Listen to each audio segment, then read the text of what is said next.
अब जयपुर से खबर है। एयर इंडिया एक्सप्रेस का मतलब हमेशा लेट। आज फिर लेट हुई है जयपुर से पुणे की फ्लाइट। एयर इंडिया एक्सप्रेस की फ्लाइट IX1132 लेट हुई है। 3 घंटे देरी से पुणे के लिए रवाना होगी फ्लाइट।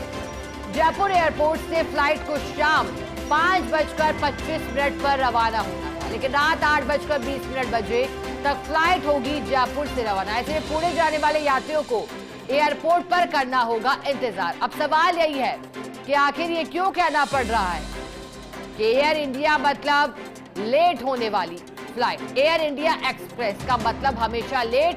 ये सवाल क्यों खड़ा किया गया? आखिर क्या वजह रही कि जयपुर से पुणे की फ्लाइट को लेट किया गया? क्या संचालन से जुड़ी कोई समस्या थी, या फिर तकनीकी से जुड़ी, या फिर ये बदलते मौसम की वजह से हो रहा है? अभी तक एयरपोर्ट प्रशासन की ओर से इसको देखते हुए कुछ स्पष्ट कारण नहीं दिए गए हैं। हमारी जानकारी तक चलिए, हमारे साथ सीनियर रिपोर्टर जियाउद्दीन जुड़े हैं।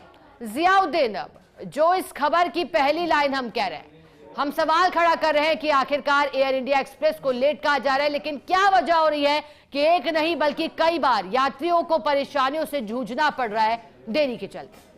देखिएगा कि अगर जयपुर एयरपोर्ट की बात की जाए तो एयर इंडिया एक्सप्रेस हो या फिर इंडिगो हो, तमाम एयरलाइंस ऐसी हैं जो आए दिन देरी से की फ्लाइटें देरी से संचालित होती हैं। और नतीजा ये रहता है कि यात्री को खामियाजा भुगतना पड़ता है, क्योंकि फ्लाइट से यात्री इसलिए जाते हैं कि जल्द से अपने गंतव्य स्थान तक पहुंच सकें और समय से वापस लौट सकें, लेकिन ऐसा नहीं होता। आज पुणे जाने वाली फ्लाइट लगभग 3 घंटे लेट है। इस फ्लाइट को 5:25 पर जयपुर एयरपोर्ट से रवाना होना था, लेकिन अब करीब 8:20 पर, मतलब 3 घंटे देरी से ये फ्लाइट जयपुर से पुणे के लिए रवाना होगी। ऐसे के अंदर पुणे जाने वाले यात्रियों का ये कहना है कि आए दिन फ्लाइट के लेट होने की वजह से उनको खासी परेशानी होती है, लेकिन फिर भी DGCA की ओर से एयरलाइंस की मनमानी के ऊपर कोई अंकुश नहीं लगाया जाता। एयरलाइंस की ओर से हमेशा कहा जाता है कि संचालन कारण है, तकनीकी कारण है, जो इनकमिंग फ्लाइट है, जिस फ्लाइट को यहाँ पे आना है और जो वापस जाएगी, उसकी देरी की वजह से ऐसा हो रहा है, लेकिन फिर भी हालात सुधरने का नाम नहीं ले रहे। जी बिल्कुल जिया, हालात सुधारने का नाम नहीं ले रहे। लेकिन जिया, अब इसी बीच क्योंकि लगातार हो रही देरी की वजह से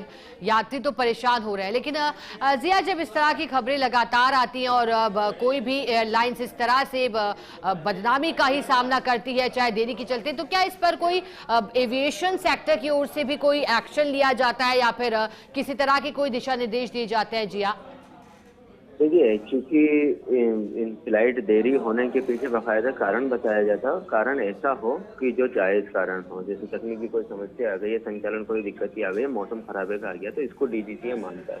लेकिन लगातार आए दिन फ्लाइट का लेट होना, कभी किसी वजह से कभी किसी वजह से, क्योंकि एयरलाइंस की तरफ से साफ तौर पर नहीं बताया जाता कि फ्लाइट किस वजह से देरी। हमेशा बोला जाता है तकनीकी कारण। वो तकनीकी कारण कुछ भी हो सकते हैं, क्योंकि इन सब में सवाल ये उठता है कि जो DGCA, जिसकी जिम्मेदारी है फ्लाइट का समय पर संचालन करवाना, वो भी संचालन नहीं करवा पाता समय पर। और ऐसे के अंदर इन एयरलाइंस के ऊपर ना कभी कोई कार्रवाई की जाती। जब तक सख्त कार्रवाई नहीं होगी तब तक फ्लाइटों का संचालन समय पर नहीं हो पाएगा। जी जी हाँ, ठीक ही कह रहे हैं आप। बहुत शुक्रिया आपका जिया, साथ जुड़ने के लिए, जानकारी के लिए।